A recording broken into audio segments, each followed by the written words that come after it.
Hi, everybody. Welcome to our service for the fourth Sunday of Advent and on this solstice weekend.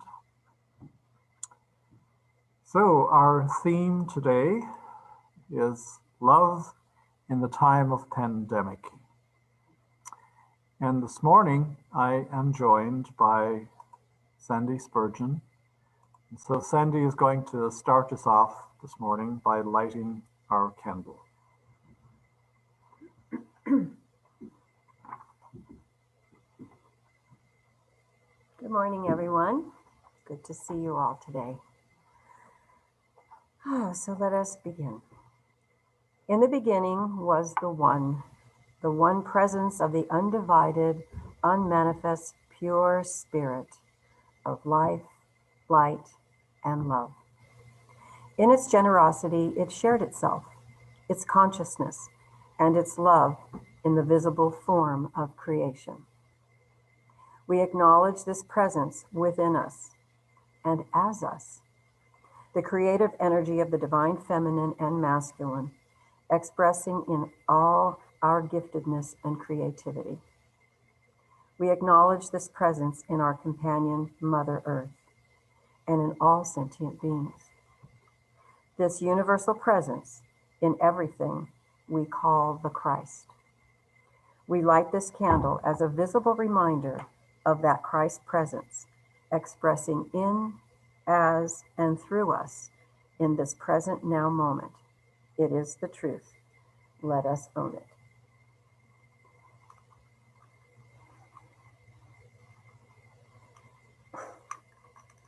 I must have weak fingers.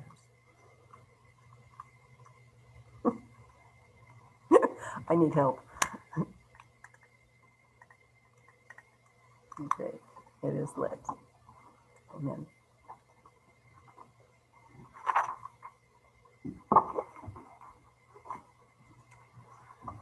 Thank you, Sandy.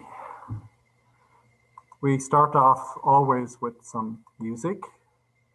And this morning I'm going to play the song that I played 2 weekends ago that I know a lot of you reacted to and sent me comments about. And it's called Love is the Only River.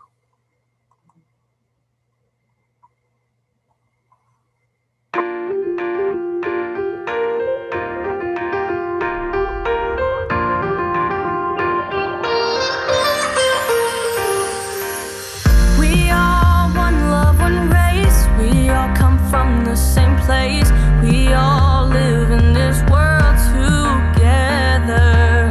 It doesn't matter who's right. It doesn't matter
is the only river.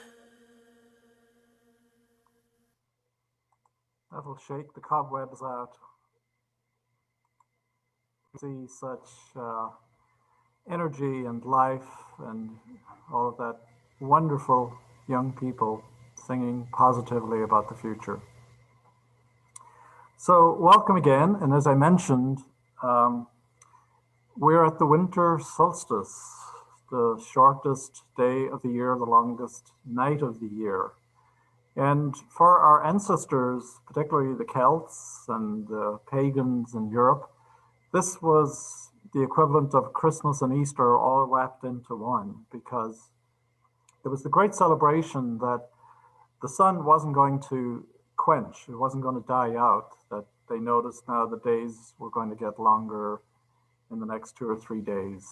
And so there was hope for the future, hope for life, really. And this particular solstice in the year 2020, of course, has to be unusual, has to be different, to go along with the strangeness of the year, I guess, in that we have a conjunction of Jupiter and Saturn. I don't know if you've looked up into the sky towards the south and west, you may have seen Jupiter kind of bright, and then off to the left a little bit, Saturn.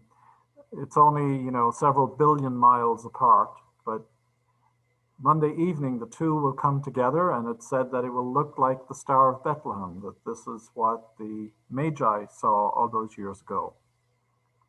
And so all of this, of course, is a very different worldview to be focusing on that and to say that it has some meaning, whether astrologically or from an astronomical point of view. So we have those who, you could say, believe in all of this, and we have those who don't. And it's like there are always seemingly two tribes on the planet, a believer and a non-believer. And certainly in the last few months here in the United States, we've had two very different tribes with very, very different beliefs. And we have our own filters. And the filter that is being put out there for this winter solstice and conjunction is that it's the beginning of the age of Aquarius.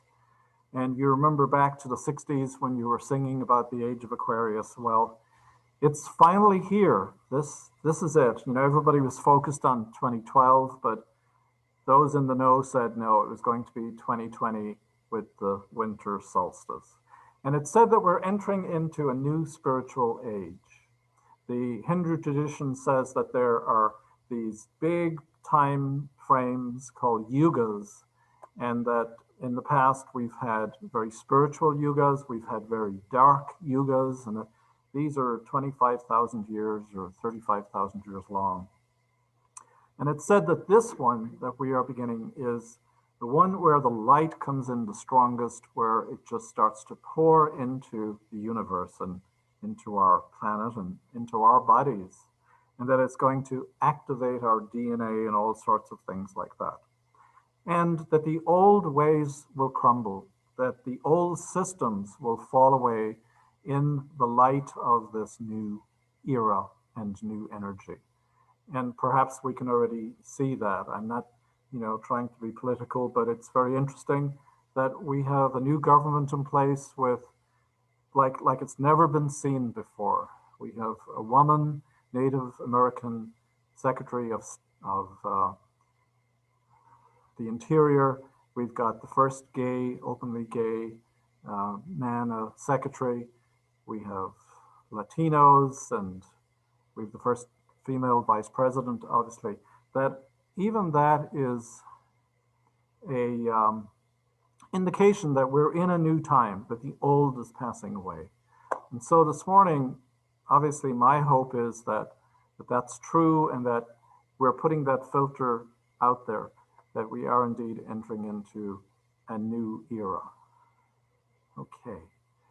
And so to keep us in that energy, then I'm going to ask Sandy to read the daily word for today.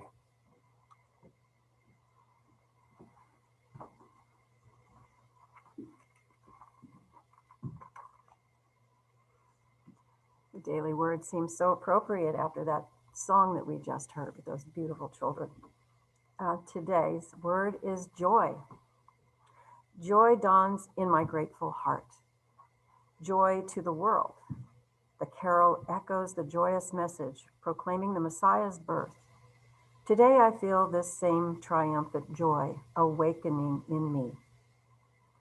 I may have endured a long and cumbersome journey on the way to discover the joy that is alive in me, the truth of me as a spiritual being. I may have spent years denying my spiritual identity, thinking that fulfillment, wholeness, and abundance were for others and not for me. Now, as I've made the Advent journey, I have kindled my faith, felt the tranquility and the comfort of peace, and received the soothing touch of deep, abiding love.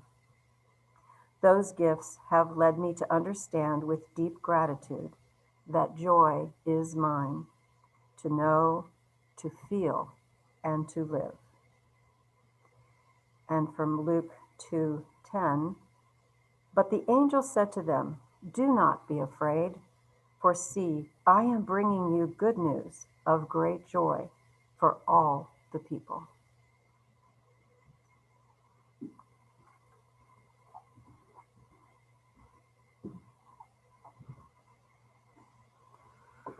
Thank you, Sandy, for that.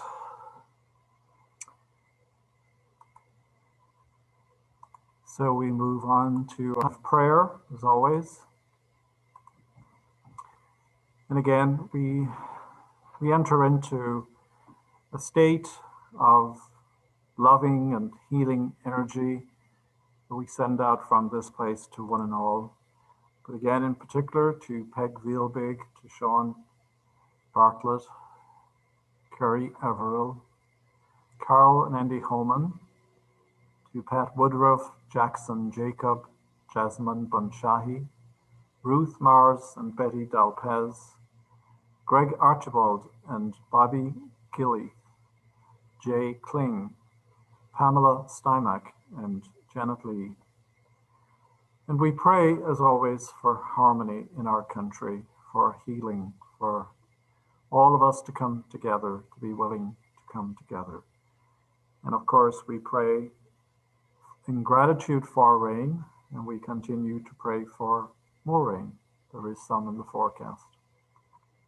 So we take a moment just to pause and to pray for any personal intentions.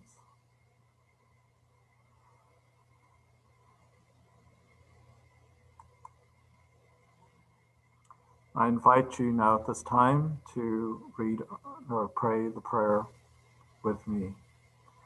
There is only one presence and one power, active as the universe and as our lives, the all-loving goodness of God, and all is well. So we are happy to have Sandy with us again this morning to do the meditation for us.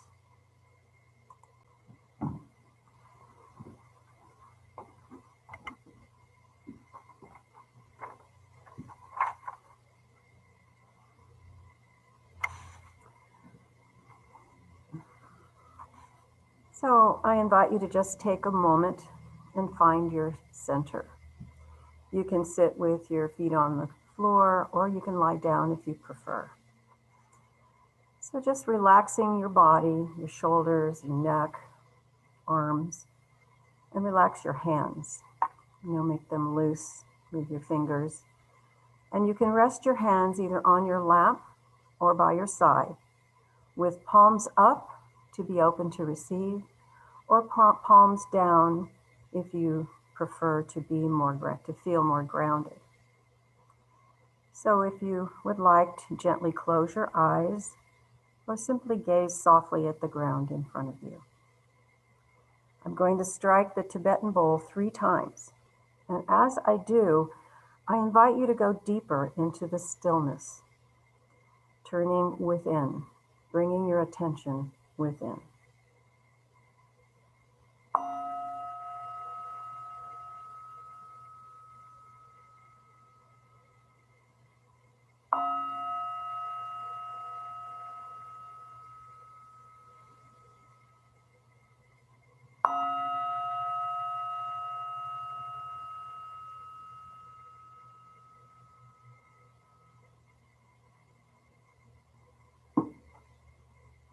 bring your attention to your breath.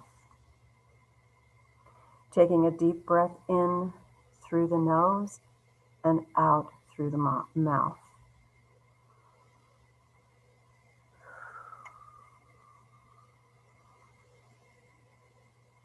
Take another deep breath in and out.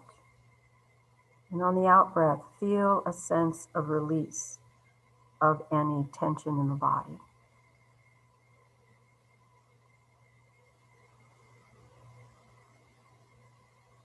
Take another breath in and out. Allow your breath to bring you fully present in this now moment.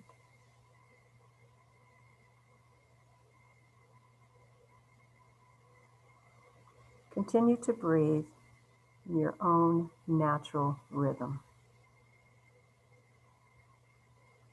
Now, using your imagination, visualize a ball of golden white light above you.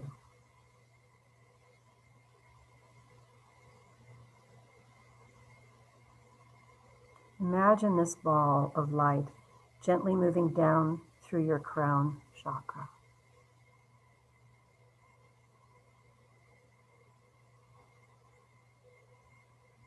Feel it expanding and growing brighter and more vibrant as it fills every cell of your body. Radiant light.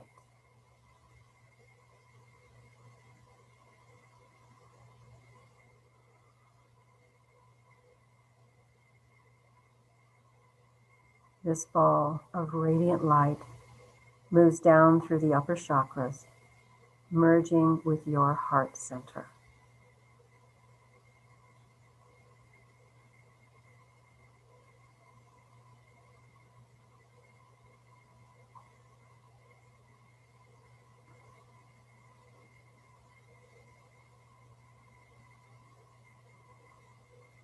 Here, see it transform into the light of your sacred heart. A light, an energy beyond words, beyond form. Pure light, pure love.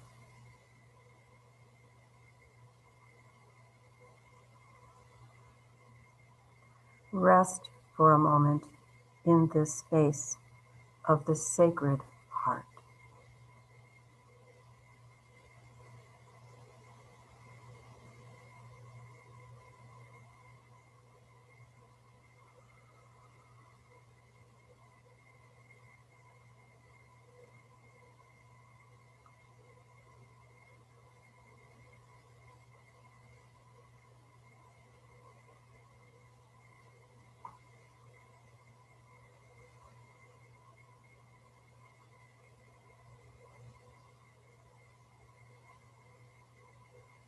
This expanded light of the Sacred Heart is your true self, your higher consciousness, a radiant, expanded being of light. Breathing as the light, breathing as joy, breathing as love, bringing light to the darkness.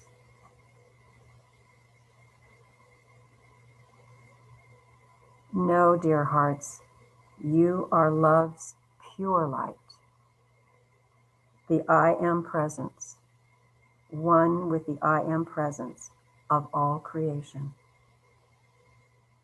Expanded light, extending the good, the holy, and the beautiful. And so it is. Blessed be.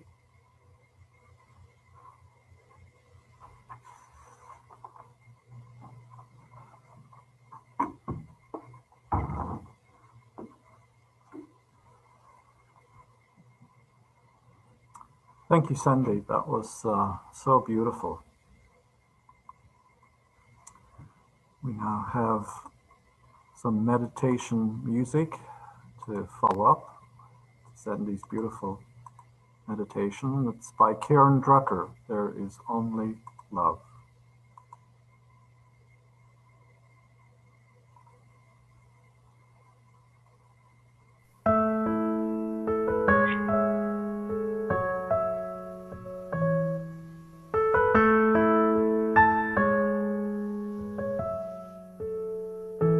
In this moment, in this place, I remember who I am, letting fear and worry fall away from me.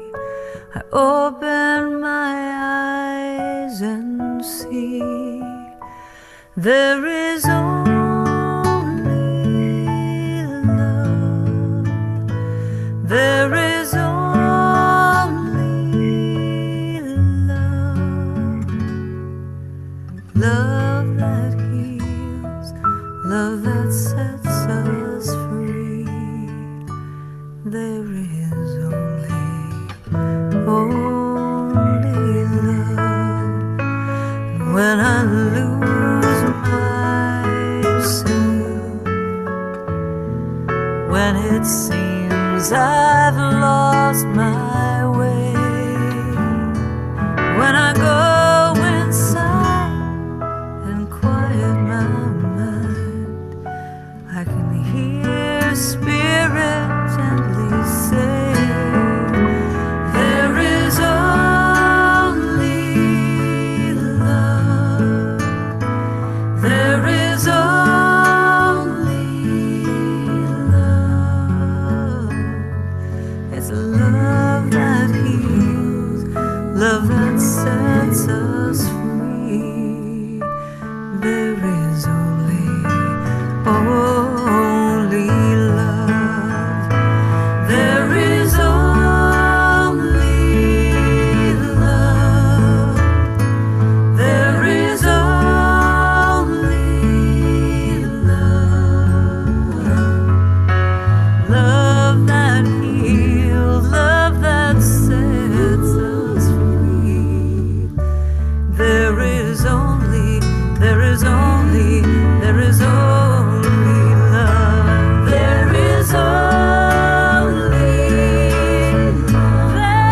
is only love.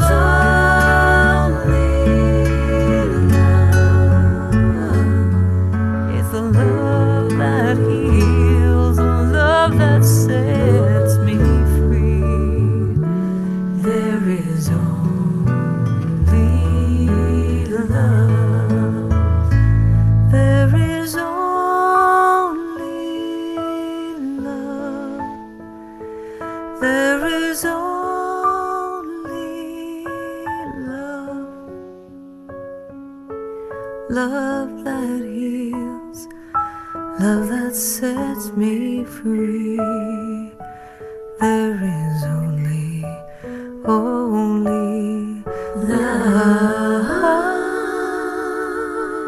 There is only love.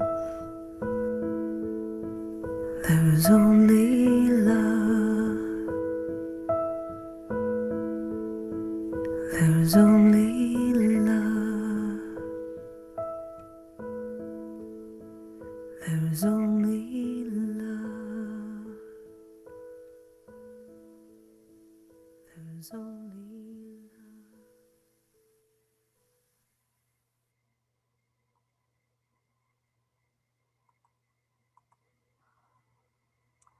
Makes you wonder why we spend so much time on anything else. So my talk title today is Love in the Time of Pandemic. As you can see, I'm kind of stealing that from Love in the Time of Cholera. I don't know if you've ever read that book or seen the movie, it's quite good. So anyway, we started out this year, and throughout the year, we had a theme of 2020 perfect vision being the light. And today I thought it would be worthwhile for us to reflect back on how indeed we were the light during this amazing year of challenge and so many difficulties. And since today is the fourth Sunday of Advent and we're right on the lip of Christmas, I thought we ought to look at how we have been the light of love this year. And whenever we talk about being the light, we can tend to get a bit esoteric, perhaps, or we feel it's a bit esoteric, or that it's highbrow, as if being the light is something very high vibrational that we only get to be or express occasionally. Nothing could be further from the truth, however. Being the light of love is something that we are doing much of the time consciously and at other times unconsciously. When COVID-19 first appeared on our news feeds in early 2020, we felt concern for those who were infected and for the possible threat that it posed to the whole world. As empathic people, our first go-to was care and concern for those who were suffering. And that right there is being the light of love. And when COVID-19 hit this country likewise, we were deeply moved and touched by the scenes of the thousands of people in New York being hospitalized. We saw this every evening on our TVs. The large numbers of those dying and the severe stress that the healthcare workers had to endure at the epicenter of the pandemic. We were willing to witness the courage and sacrifice of all these people under such terrible duress. And that witnessing is another example of the light of love in action. In March, when it finally hit here in Nevada County, we made drastic changes to our lifestyles, including self-isolating and wearing masks when out in public. We canceled all events here at the center, including our Sunday service. Our care and concern for ourselves, our families, and our neighbors was expressed in these considerate gestures. Again, another example of being the light of love. And as the pandemic wore on, we became more appreciative of all those who are considered essential workers, the people who worked in the grocery stores, served food in restaurants, and those employees in the medical field were acknowledged to be the heroes that they have always been. It just took a pandemic for us to realize it.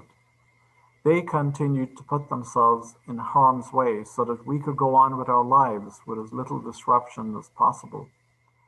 Another stellar example of the light of love in action. Since life was a lot more stressful, it involved a certain amount of extra anxiety when out and about. People started to be more thoughtful and kind when interacting with others, especially with those in service positions. Many would verbally thank those for doing their jobs of, bagging the groceries or being at the checkout. Again, for putting themselves in harm's way. And so kindness became foremost in many people's minds when interacting with others. Knowing that people were on the edge already or stressed more than usual. And so kindness to each other became another example of how we expressed the light of love consciously. And as the year wore on, we enter into the very troubling time of overt racism, violence, burning of cities. And many people opened their hearts and allowed themselves to witness the incredible cruelty of white supremacists, to witness the horrible killings of many Black individuals. And they did not flinch or simply turn their gaze away. People instead were willing to take on the injustice and cruelty of a systematic racism in this country. People were willing to admit that perhaps in a fuller way than ever before, they acknowledged that racism existed. The belief that racism was a thing of the past had to be confronted for the lie that it was. And once again, the light of love was present in that admission. It definitely was 2020 perfect vision. We were seeing things for what it was, what they were. Many people's hearts were saddened and overwhelmed by the recognition of the extent of racism, even in our times, such that they determined to do something and to take action. Many people joined groups to study the issue. Others took it upon themselves to read extensively on the topic. People took workshops and trainings in how to become an ally to people of color. Many of us took time out to reflect upon our own prejudice and were willing to have a much keener sense of how we can be inadvertently and unintentionally racist. Some among us went to rallies, marches, and prayer vigils to show our solidarity with our brothers and sisters of color. Overall, we faced the bitter truth rather than just let it slide, and we have a wave of determination that rose up in our country to once and for all face the demon of our past. Another example of the light of love extending itself through us in this year. When fall came around, we faced into a bitter and factious battle for the soul of this country. Our patience was severely tried as we watched the politicians stoop to new lows in terms of behavior and rhetoric, especially in the presidential election. Many of us refused to get drawn into the fear-mongering and the anger-triggering antics. We prayed for our country, for the best outcome for all. We visioned a society that works for all. We used our imagination to think about what our country could become once again. We refused to be baited into hating the other side. We did our forgiveness work if we slipped an occasion, and we set our minds and heart back to a neutral state. We remained optimistic and hopeful for our country and indeed for the future of our democracy. And regardless of the outcome, we decided that we would be the ones who would be the change that was going to be required. We would not give up or give in to our less tolerant instincts. We fully acknowledged that we were in this together and that the only way forward was going to be together. There could be no room for casting aspersions on those on the other side, using negative, pejorative labels or name calling. We took the higher ground while humbly acknowledging that we don't have all the answers either. We endeavored to be patient and resisted the urge to go into fear or anger. And each and every time we did all of those things, we were being the light of love in expression and action. Locally, we were more tolerant of our own families and their many bad days, perhaps. We cut people a lot of slack, knowing that they were under great stress. We endured the usual challenges of sickness, of dealing with our family members, friends, and pets who died during this time. We grieved without the usual connection or gathering with family and friends, without the normal rituals to help us cope. We cared for those who had health issues and crises in the middle of it all. We listened with more care and attention than usual as people came unglued in our midst. We went online and learned whole new skills and software and apps in order to be present to each other virtually. We gave up the wonderful privilege that we've always had of coming together as a spiritual community in our spiritual home. And that was hard, it was challenging. We determined to stay connected with our families, our friends, and our spiritual community online. We stayed connected and shared our hearts in online study groups and book groups. We supported our spiritual center financially in an awe-inspiring way. We continued to support our charities and community projects so that the less fortunate of those in our midst continue to be cared for, housed, and fed. We remain generous and giving despite economic gloom and doom. And all the time, in all those circumstances, we express the light of love from our hearts.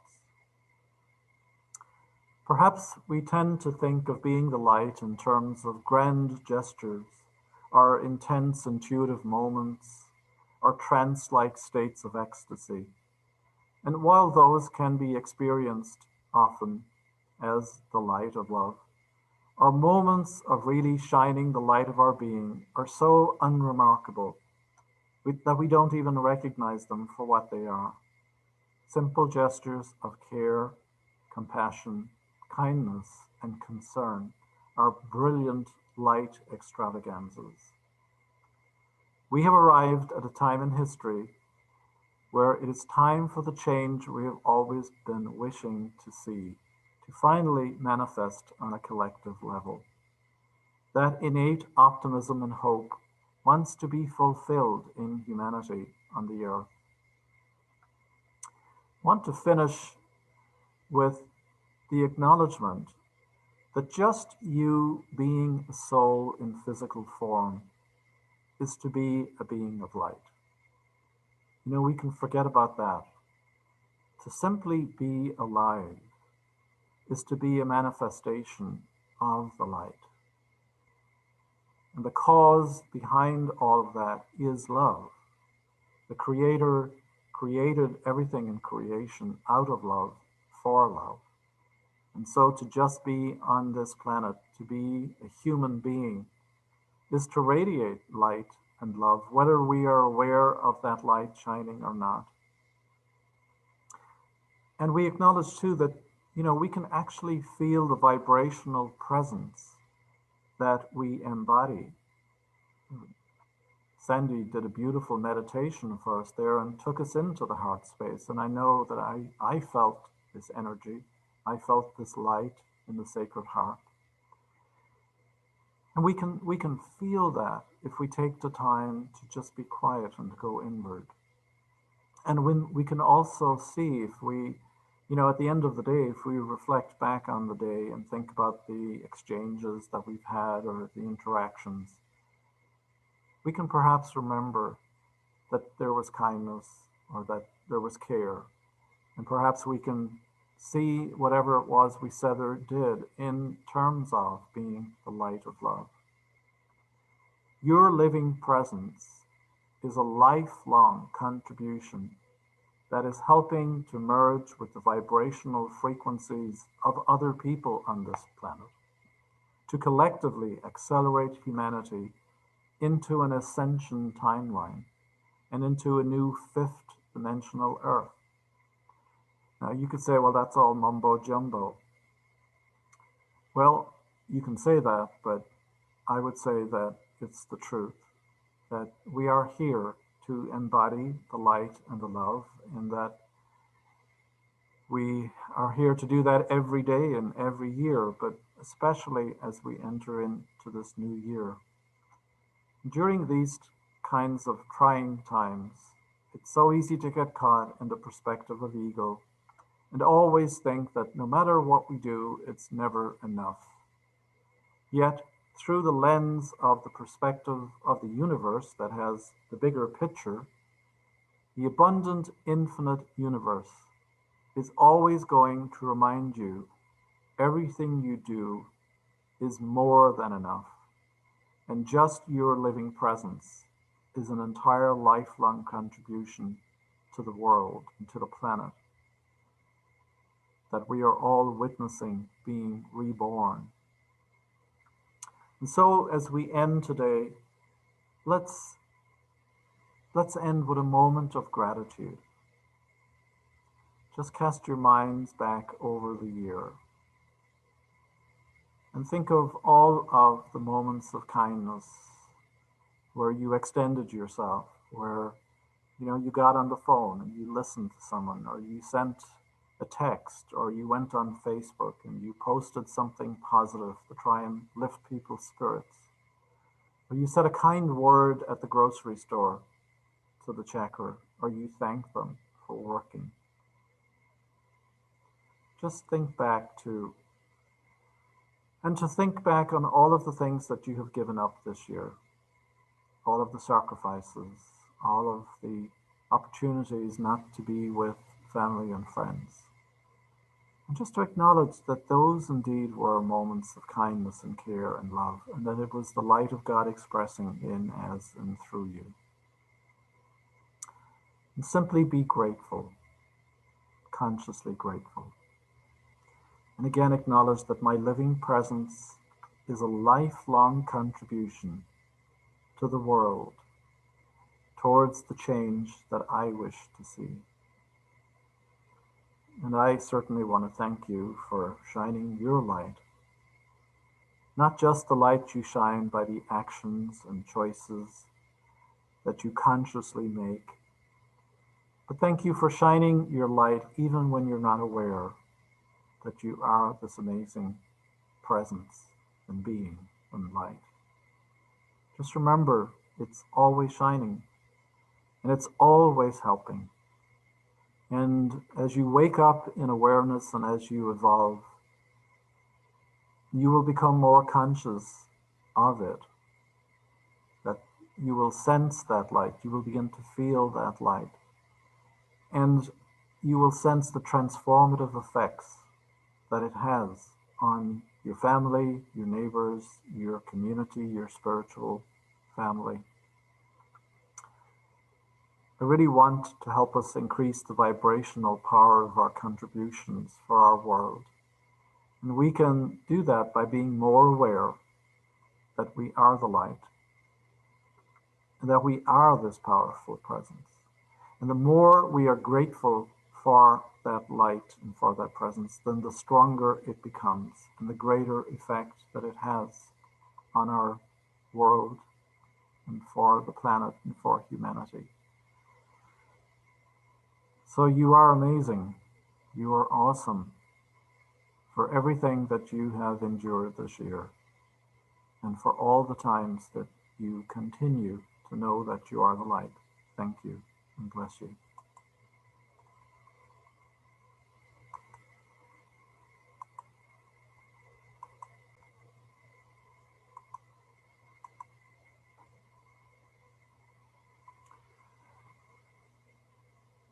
So our power word for December is I have plenty. Plenty is enough. Plenty is enough to share. As we enter into this Christmas time, that's a beautiful sentiment. And so we repeat it together. I have plenty. Plenty is enough. Plenty is enough to share. And of course, we come to our prosperity affirmation. If you want to make a donation to Unity in the Gold Country, then simply go to our website, unitygold.us. And we pray together our love offering. Divine Beloved, allow me to give with complete ease and abundance, knowing that together we are the unlimited source of all. Let me be an easy, open conduit for our prosperity. Let me trust that all my needs are always met in amazing ways, and that it is safe to give freely as my heart guides.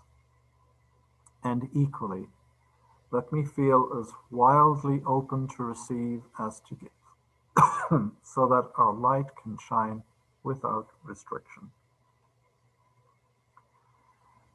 So we have another piece of music from Garnet Hundley and Beverly Doherty, Testify to Love. Be a witness in the silences. Sorry. All the colors of the rainbow,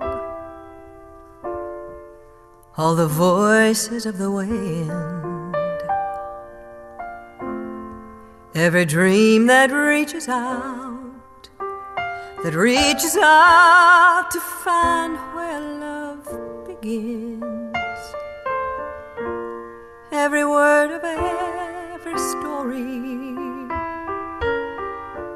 every star in every sky, every Every corner of creation lives to testify.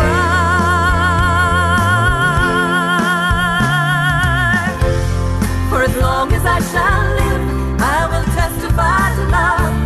I'll be a witness in the silences when words are not enough. With every breath I take, I will give thanks to God above. For as long as I shall live, I will testify to love.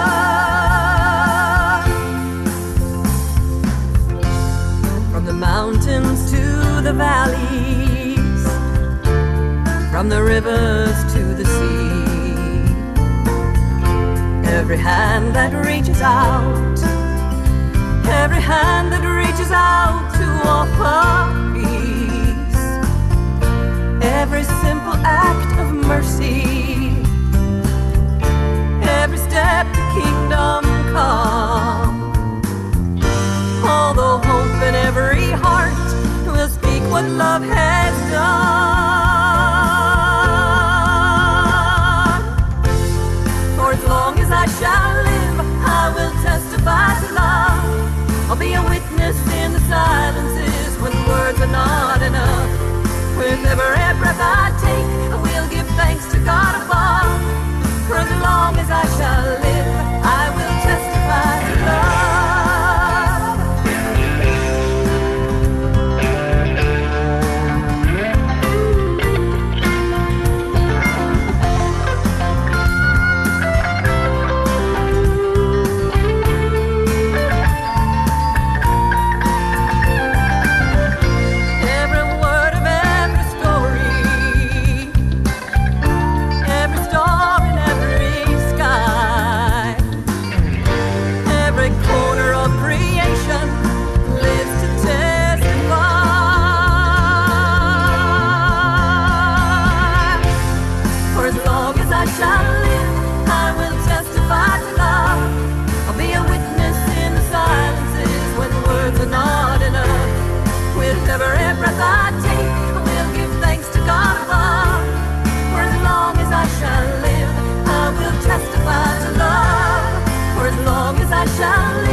So each one of us in our own way has given testimony to love this year. And on to the announcements. This Tuesday, we're going to have the last code from the Wisdom Code. So if you want to join us, please do. Happy to see you at 10 a.m. Tuesday morning. And this morning, right after service, I hope you all have your checkbooks out, because we're going to have our silent auction. And it will begin just a few minutes after the service. We'll give you a chance maybe to get something to drink and to have a restroom break. And then Marlene and Patricia will take over and conduct our silent auction. And again, I want to thank everybody who donated such incredible items for the auction. I mean, here's just one example of this beautiful crystal pendant. just gorgeous. And that beautiful 16-inch crystal bowl. And again, if you want to sort of refresh your memory, you can go to unitygold.us, and on the page there you can see 2020 auction, and it shows you all of the items that are available. So I hope that you will stay on after the service and that you will join in the auction. I want to thank everybody. Well, first of all, I want to thank Larry Holman, who is our trusted and reliable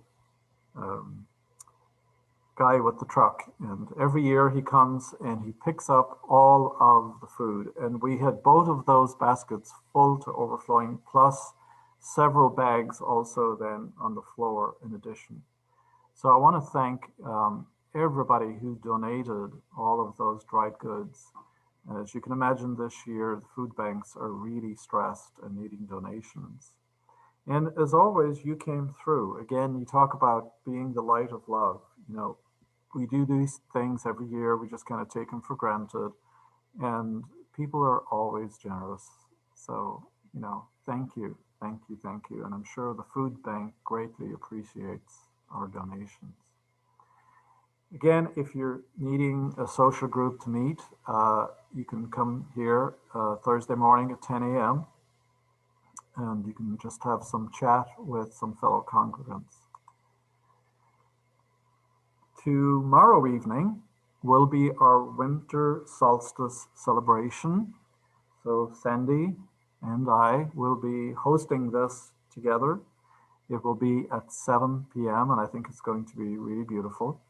And so we would ask you to have a candle or a light to use during the service.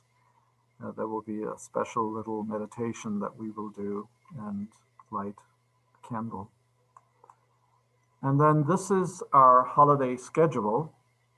As I mentioned, the winter solstice is tomorrow evening at 7 p.m. Thursday, we have our Christmas Eve service at 5 p.m. It had been my heartfelt desire to have a Christmas Eve service, but just not possible in the current environment with so many COVID cases locally. And then next Sunday, December 27th, we will have our annual Burning Bowl service. And God knows we're going to have a lot to burn this year, so we may need to get a big bowl. The office will be closed in lieu of Christmas Day on Monday, December 28th, and on Monday, January 4th, in lieu of New Year's Day. So let me see what else. Oh, that's right. So if you want to get some exercise in, please join my Qigong class on Wednesdays at 8:30. We always have so much fun, and we do different routines. So, you know, it's about a 20 to 30 minute class, and it's really quite invigorating. Well, let's see, that brings us to our closing song. So let's all sing along.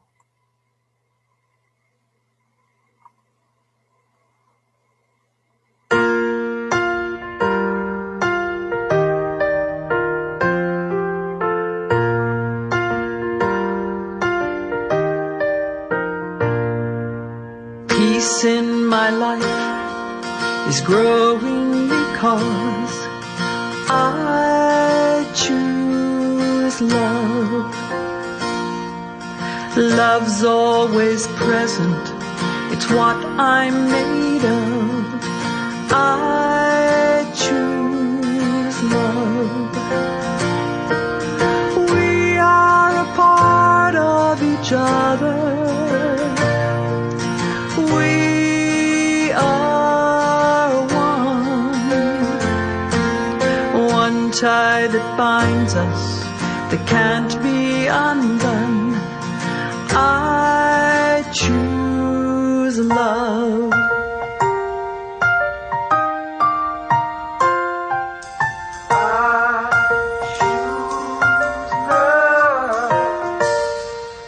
Peace in my family is growing because I choose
And so we pray our closing prayer. Light of God surrounds us. I am the light of God. The love of God enfolds us.